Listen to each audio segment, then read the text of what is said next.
আর এ কি সব মাটি দিয়ে হয় নাকি শুধু আলাদা মাটি লাগে এর জন্য? আসসালামু আলাইকুম, সবাই কেমন আছেন? আশা করি সবাই ভালো আছেন। তো আমিও অনেক অনেক ভালো আছি।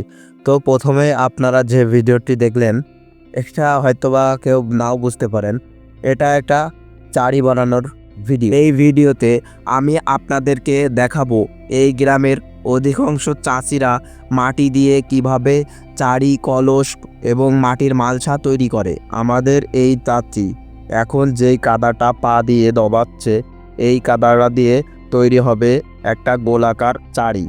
দেখুন চাড়িটা কিভাবে তৈরি করা হয়।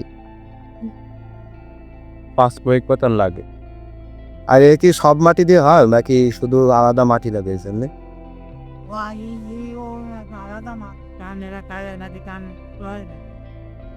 এখন ছাঁচে জিগাচ্ছেন তাই তো? ছাঁচের গায়ে লাগাচ্ছেন। এনাদের ভাষায় এই সাজটাকে ডাইস বলা হয়। এনাদের সাথে কথা বলে জানতে পারলাম এটা একটা চাড়ি বানাতে 4 থেকে 5 মিনিট সময় লাগে। এখানে এগুলো কত করে বিক্রি করেন? আনুমানিক 60 টাকা পিস। এই আর দিনে কয়টা বানাও আনুমানিক? এই 25-30